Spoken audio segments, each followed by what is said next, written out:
আল্লাহ তাআলা পৃথিবীর খলিফা বানাবেন, পৃথিবীর রাজত্ব আল্লাহ তাআলা আপনাকে দিবেন, কিন্তু তার জন্য শর্ত হচ্ছে এর মধ্যে কাফেরদের সম্পর্কে কি বলছেন জানেন? ওয়ালাউ আন্নাহুম ফাআলু মা ইউআযুনা বিহি লাকানা খায়রান লাহুম ওয়া আশাদ্দা তাসবীতা। কাফেরদের সম্পর্কে বলছেন যে সমস্ত ওয়াজ নসিহত কোরআন এবং হাদিসের কথা তাদেরকে বলা হচ্ছে, তারা যদি এর উপরে আমল করত তাহলে তাদের জন্য ভালো হতো।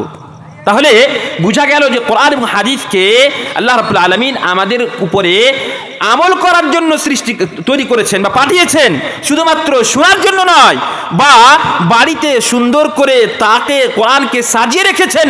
এই জন্য আল্লাহ রাব্বুল আলামিন কোরআন কারীমকে অবতীর্ণ করেননি। আল্লাহ তাআলা এই জন্য অবতীর্ণ করেছেন যে কোরআনকে পড়ে আমরা কোরআনকে নিজের জীবনে বাস্তবায়ন করব, এই জন্য আল্লাহ তাআলা পাঠিয়েছেন।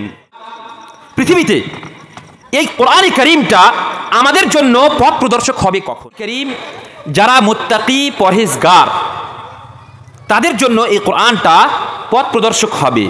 আল্লাহ কোরআনের মধ্যে প্রথমেই বলেছেন আলিফ লাম মিম যালিকাল কিতাবু লা রাইবা ফীহি হুদাল লিল মুত্তাকিন। এই কোরআন এমন একটা বই, এমন একটা কিতাব, পুস্তক যার ভিতরে কোনো সংশয় নেই, কোনো সন্দেহ নেই।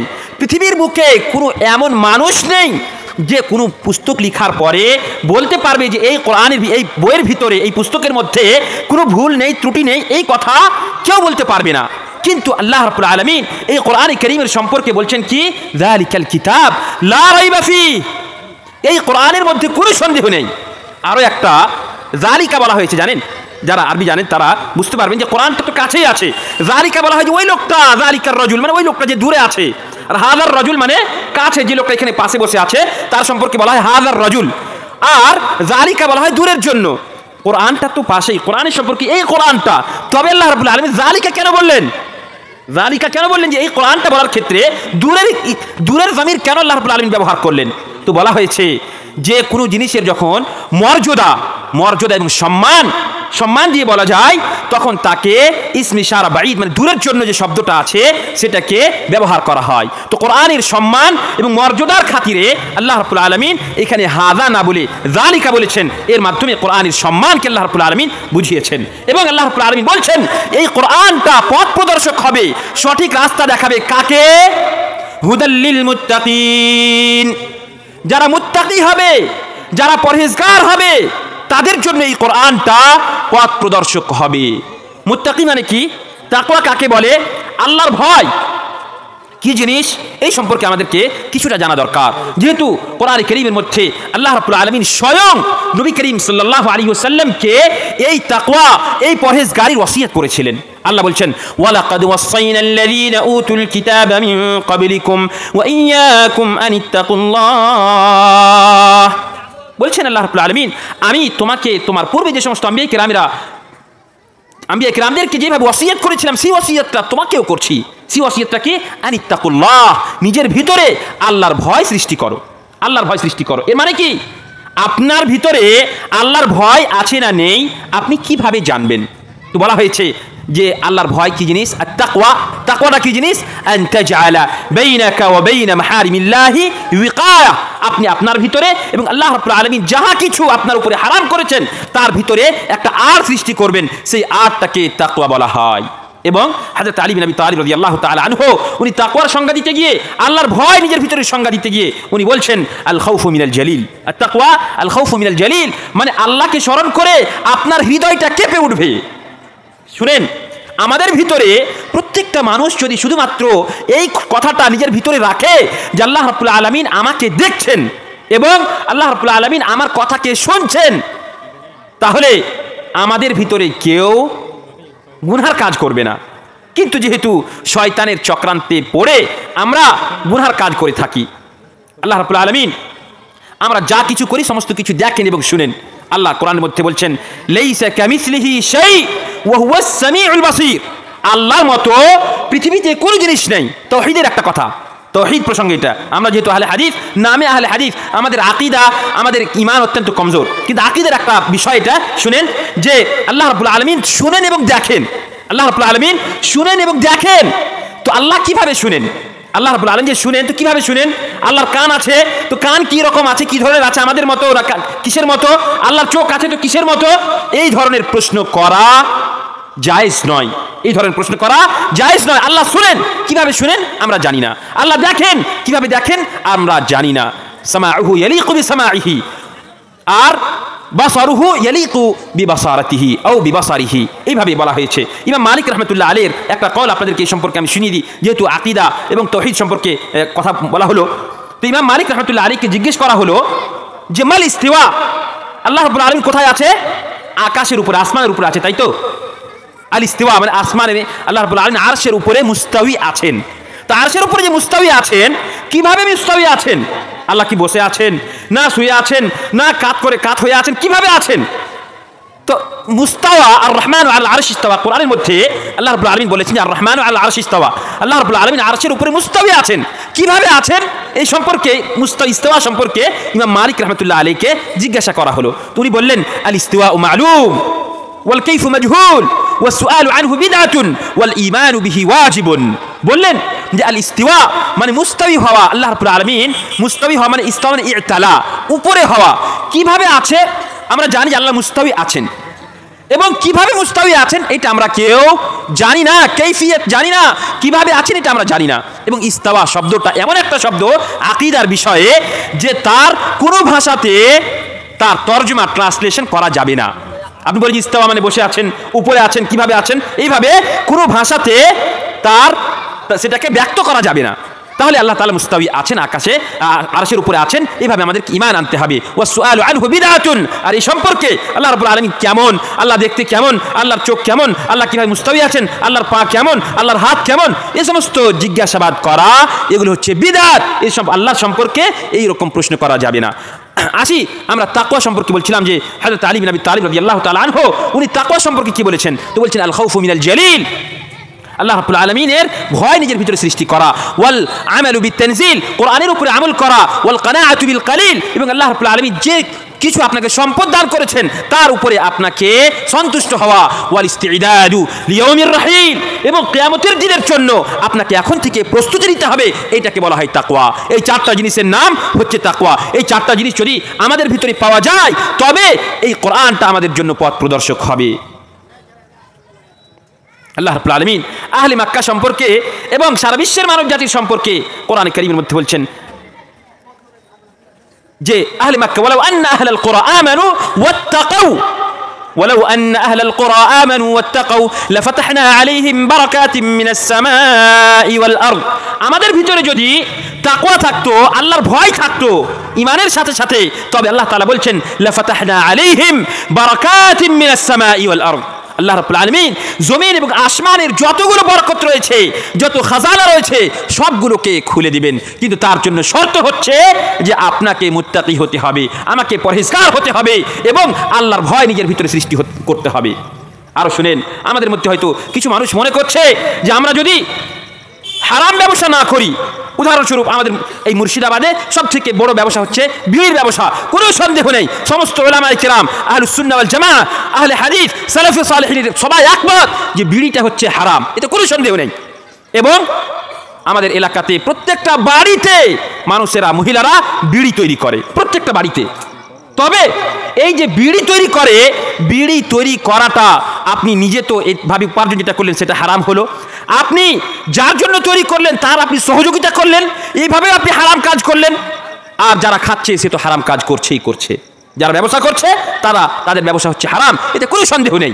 এমনকি যারা বিড়ি কোম্পানিওয়ালারা আছে তারাও এটাকে মানে যে ব্যবসাটা হচ্ছে হারাম। আমি স্বয়ং তাদের সঙ্গে বসেছি এবং জানি, তারা বলছেন আমি জানি এটা হচ্ছে হারাম, কিন্তু ছাড়তে পারছি না, কি করব, এরকম কথা। কিন্তু শুনেন, যদি আপনি হারাম থেকে বেঁচে থাকার চেষ্টা করেন, আল্লাহ রাব্বুল আলামিন কোরআনে কারীমের মধ্যে বলছেন ومن يتق الله يجعل له مخرجا ويرزقه من حيث لا يحتسب, যে ব্যক্তি আল্লাহ রাব্বুল আলামিনের হারাম করা জিনিস থেকে বেঁচে থাকবে, শুধুমাত্র খাওয়াটা নয়, ব্যবসা বাণিজ্য হোক, চলাফেরা হোক, সমস্ত কিছু ক্ষেত্রে যারা হারাম থেকে বাঁচবে, আল্লাহ রাব্বুল আলামিন বলছেন ইয়াজআল লাহু মাখরাজা, আল্লাহ তার জন্য হালাল রাস্তা বের করে দিবেন। ওয়ারযুকহু মিন হাইসু লা ইয়াহতাসিব, এবং এমন জায়গা থেকে তার হালাল উপার্জনের ব্যবস্থা করবেন যে সে নিজেও অনুভব করতে পারেনি। আসলে আমাদের আল্লাহর উপরে ভরসা খুবই কম, আমাদের আল্লাহর উপরে ভরসা খুবই কম, যার জন্য আমরা হারাম ব্যবসার সঙ্গে জড়িত হয়ে যাই। রাসূলুল্লাহ সাল্লাল্লাহু আলাইহি ওয়াসাল্লাম বলছেন, লাউ আন্নাকুম তাওয়াক্কালুনা আলা আল্লাহি হাক্কা তাওয়াক্কুলি লারাযাকাকুম কামা ইয়ারযুকুত তুয়ুর তাগদু খিমাসান ওয়া তারুহু বিতানা। আমাদের ভরসা যদি আল্লাহ রাব্বুল আলামিনের উপরে তেমনই ভাবে থাকতো যেমন ভাবে একটা পাখির আল্লাহর উপরে ভরসা আছে। একটা পাখির ভরসা আল্লাহ রাব্বুল আলামিনের উপরে কতটা আছে অনুভব করতে পেরেছেন?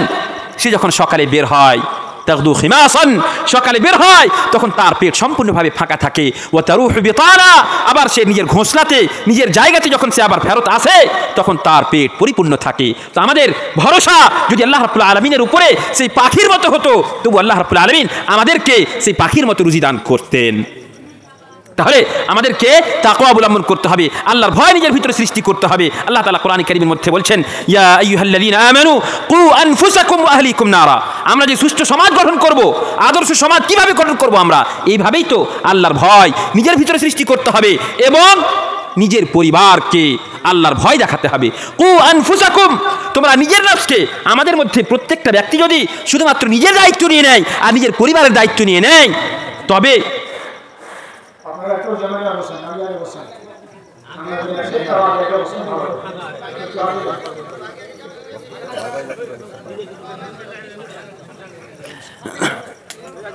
আমাদের মধ্যে সকলেই যদি শুধুমাত্র নিজের নফসের দায়িত্ব নেয়, আপনি নিজের দায়িত্ব নেন এবং নিজের পরিবারের দায়িত্ব নেন, তবে আমরা একটা সুষ্ঠু সমাজ, আদর্শ সমাজ গঠন করতে পারবো ইনশাআল্লাহ তাআলা। ও আনফুসাকুম ওয়া আহলিকুম নারা, আল্লাহ কোরআনের মধ্যে বলছেন তোমরা নিজেকে এবং নিজের পরিবারকে জাহান্নামের আগুন থেকে বাঁচাও।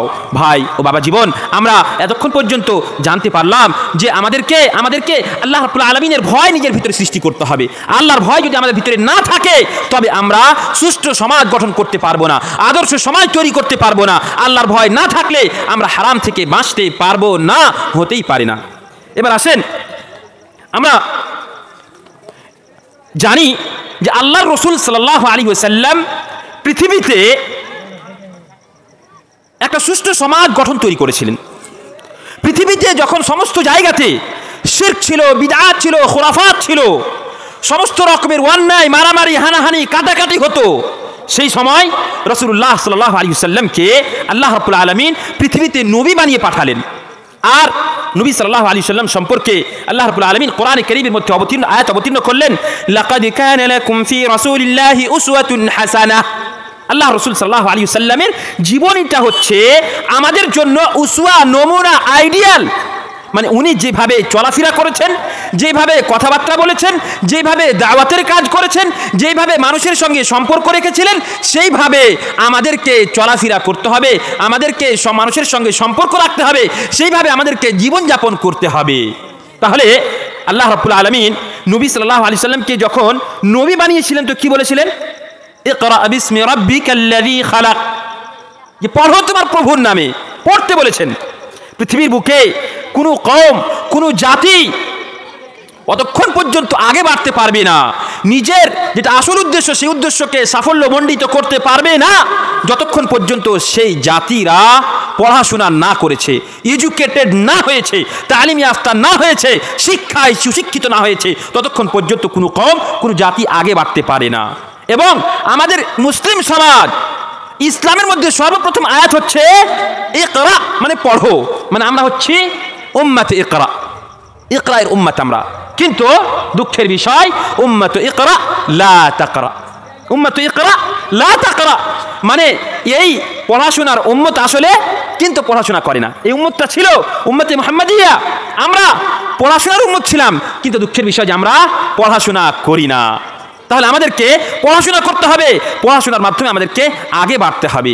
আর সর্বক্ষেত্রে নবী সাল্লাল্লাহু আলাইহি ওয়াসাল্লামকে আমাদের সামনে রাখতে হবে। উনি কিভাবে চলাফেরা করেছিলেন, উনি কিভাবে একটা সুষ্ঠু সমাজ গঠন করেছিলেন, তার দিকে আমাদেরকে লক্ষ্য করতে হবে। আল্লাহ রাব্বুল আলামিন আমাদেরকে সব থেকে সর্বের সেরা, উত্তম করে পৃথিবীতে পাঠিয়েছেন। কুনতুম খায়রা উম্মাতিন উখরিজাত লিন-নাস, আল্লাহ তাআলা আমাদেরকে পৃথিবীতে সব থেকে ভালো উম্মত করেছেন, সব থেকে ভালো কওম বানিয়েছেন, সব থেকে ভালো জাতি বানিয়েছেন। কিন্তু তার জন্য একটা শর্ত রেখেছেন বড়। আদর্শ সমাজ আমরা কিভাবে তৈরি করব এই সম্পর্কে আলোচনা শুনেন। একটা শর্ত রেখেছেন। শর্ত কি? তা'মুরুনা বিল মা'রুফ ওয়া তানহাউনা আনিল মুনকার। ভালো কাজের আদেশ করতে হবে এবং খারাপ কাজ থেকে মানুষকে বিরত থাকার কথা বলতে হবে। কিভাবে ভালো কাজের আদেশ করতে হবে? তো শুনেন, আমাদের মধ্যে যারা নামাজি 5 ওয়াক্তের নামাজ পড়ে তারা খুব ভালো মানুষ, তাই তো? তারা নেক মানুষ, আলহামদুলিল্লাহ। আপনি যতদিন পর্যন্ত সমাজে নেক আছেন, ভালো আছেন, আপনি খুব সৎ মানুষ, 5 ওয়াক্তের নামাজে আপনি মসজিদে গিয়ে হাজির হন আর আপনি হালাল ব্যবসা করেন, আপনাকে খুব মানুষ সম্মান করবে। কিন্তু যখনই আপনি মুসলিহ হবেন, মানে একটা মানুষ নামাজ পড়ে না, একটা মানুষ হারাম কাজ করছে, একটা মানুষ বিড়ি খাচ্ছে, সিগারেট খাচ্ছে, তামাকু খাচ্ছে, গুল করছে, হারাম কাজ, এটা একটা বড় হারাম কাজ গুল করা। যেমন ভাই বিড়ি হারাম, মদ হারাম, গুলটাও হারাম, কোনো সন্দেহ নেই। তো এই যে হারাম কাজটা করছে, এই হারাম কাজ থেকে যখনই আপনি বাধা দিতে যাবেন তখনই মানুষ আপনার শত্রু হয়ে যাবে। আল্লাহ রাব্বুল আলামিন হযরত লুকমান আলাইহিস সালাতু ওয়াস সালামের যখন ঘটনা বর্ণনা করেছেন, লুকমান আলাইহিস সালাতু ওয়াস সালাম উনি তার ছেলেকে কিছু ওয়াসিয়াত করেছিলেন। তার মধ্যে একটা ওয়াসিয়াত ছিল, ইয়া বুনাইয়া আকিমিস সালাহ ওয়া'মুর বিল মা'রুফ ওয়ানহা আনিল মুনকার ওয়াসবির আলা মা আসাবাক ইন্না যালিকা মিন আজমিল উমুর। হে আমার প্রিয় ছেলে, প্রিয় সন্তান, আকিমিস সালাহ, নামাজ প্রতিষ্ঠা করো, নামাজ প্রতিষ্ঠা করো। ওয়া'মুর বিল মা'রুফ ওয়ানহা আনিল মুনকার, এবং মানুষকে ভালো কাজের আদেশ দাও আর খারাপ কাজ থেকে বিরত থাকার কথা বলো। ওয়াসবির আলা মা আসাবাক, এবং শুনে রাখো আমর বিল মা'রুফ ওয়ান নাহি আনিল মুনকার, এই কাজ যখন তুমি করতে যাবে তখনই মানুষ তোমার শত্রু হয়ে যাবে আর সেই সময় তোমাকে কষ্ট দিবে, তোমাকে বিভিন্ন প্রকারে তোমার ক্ষতি করার চেষ্টা করবে, আর সেই সময় তোমাকে ধৈর্য ধারণ করতে হবে। ওয়াসবির আলা মা আসাবাক, যেই কষ্টটা তোমাকে হবে সেই কষ্টের উপরে তোমাকে ধৈর্য ধারণ করতে হবে। এই হচ্ছে আম্বিয়া কিরামদের সুন্নাত, এটাই হচ্ছে পদ্ধতি। দেখেন পৃথিবীতে যত নবী এসেছেন সমস্ত আম্বিয়া কিরামদেরকে কষ্ট দেওয়া হয়েছে। সব থেকে বেশি কষ্ট ইব্রাহিম আলাইহিস সালাতু ওয়াস সালাম থেকে নিয়ে উলুল আজম মিনার রাসূল যে সমস্ত আম্বিয়া কিরামরা ছিলেন তাদেরকে কষ্ট দেওয়া হয়েছে। নবী সাল্লাল্লাহু আলাইহি সাল্লামকে কষ্ট দেওয়া হয়েছে, পাগল বলা হয়েছে, জাদুকর বলা হয়েছে, কাহিন বলা হয়েছে, সমস্ত প্রকারে কষ্ট দেওয়া হয়েছে। এমনকি 18 বার এই দাওয়াত ইলাল্লাহ, মানে আল্লাহ রাসূল সাল্লাল্লাহু আলাইহি সাল্লাম শুধুমাত্র বলতেন ইয়া আইয়ুহান নাস কুলু লা ইলাহা ইল্লাল্লাহু তুফলিহু, মানে শুধুমাত্র তাওহীদের ডাক দিতে যাওয়ার কারণে কাফেরেরা নবী সাল্লাল্লাহু আলাইহি ওয়াসাল্লামের উপরে 18 বার আক্রমণ করেছে, মেরে ফেলে দেওয়ার জন্য। নবী সাল্লাল্লাহু আলাইহি ওয়াসাল্লামকে পৃথিবী থেকে বিদায় করে দেওয়ার জন্য তার জীবনেই 18 বার আক্রমণ করেছে, কিন্তু রাসূলুল্লাহ সাল্লাল্লাহু আলাইহি ওয়াসাল্লাম তাওহীদের ডাক দেওয়াকে ছেড়ে দেননি। আজকালকে কিছু লোক আছে, সম্মানী মুসলিম সমাজ শুনেন, কিছু লোক আছে যারা মনে করে যে আমরা যদি ক্ষমতায় না আসতে পারি, আমরা যদি ক্ষমতায় না আসি তবে আমরা ইসলামকে প্রতিষ্ঠা করতে পারবো না, এটা মনে করে। কিছু লোক আছে যারা মনে করে যে ক্ষমতায় না আসতে গেলে ইসলামকে প্রতিষ্ঠা করা যাবে না, ফরজ কাজ সম্পূর্ণভাবে আদায় করা যাবে না, আহকামকে নাফিজ করা যাবে না, হুদুদকে কায়েম করা যাবে না, বাস্তবায়ন করা যাবে না, এইরকম মনে করে। কিন্তু আল্লাহ রাব্বুল আলামিন কোরআনে কারীমের মধ্যে এর বিপরীত বলছেন, আল্লাযীনা আমানু ওয়া আমিলুস সালিহাত আকামু সলাতা ওয়া আনফাকু না, অন্য একটা আয়াত আছে যে আয়াতের মধ্যে আল্লাহ বলছেন যে লা ইস্তাখলিফান্নাহুম ফিল আরদ কামা ইস্তাখলাফাল্লাযীনা মিন ক্বাবলিহিম ওয়া লা ইউমাক্কিনান্না লাহুম দীনাহুম আল্লাযী ইরতাদা লাহুম ওয়া লা ইউবাদদিলান্নাহুম মিন বা'দি খাউফিহিম আমনা। এই আয়াতের মধ্যে আল্লাহ বলছেন যদি ঈমান আনে এবং আমলে সালেহ করে, প্রথমে ঈমান আনতে হবে আর তারপরে নেক আমল করতে হবে, তবে আল্লাহ রাব্বুল আলামিন বলছেন আপনাকে আল্লাহ তাআলা পৃথিবীর খলিফা বানাবেন, পৃথিবীর রাজত্ব আল্লাহ তাআলা আপনাকে দিবেন, কিন্তু তার জন্য শর্ত হচ্ছে আপনাকে ঈমান আনতে হবে এবং আমলে সালেহ করতে হবে।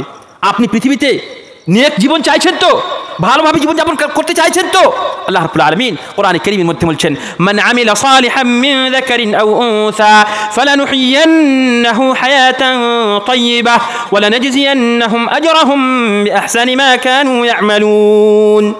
যে ব্যক্তি সে পুরুষ হতে পারে, মহিলা হতে পারে, তারা যদি ঈমান আনে এবং আমলে সালেহ করে, মান আমিলা সালিহাম মিন যাকারিন আও উনসা ওয়া হুয়া মুমিন ফালানুহয়িয়ান্নাহু হায়াতান তাইয়্যিবাহ, আপনি নেক জীবন চাইছেন, ভালো জীবন চাইছেন, পৃথিবীতে সুন্দরভাবে জীবনযাপন করতে চাইছেন, তো তার জন্য আপনাকে ঈমান এবং আমলে সালেহ করতে হবে। ফালানুহিয়ান্নাহু হায়াতান তাইয়্যিবা। ঈমান এবং আমলে সালেহ করতে গেলে আল্লাহ রাব্বুল আলামিন আমাকে আপনাকে নেক জীবন প্রদান করবেন। আল্লাহ রাব্বুল আলামিনের কাছে দোয়া করি আল্লাহ রাব্বুল আলামিন যেন আমাদের সকলকেই নেক জীবন প্রদান করেন এবং আমরা যেন কোরআন এবং হাদিসের অনুসারী হতে পারি, কোরআন এবং হাদিসকে নিজের জীবনে বাস্তবায়ন করতে পারি, তার তৌফিক দান করেন। আমিন। এবার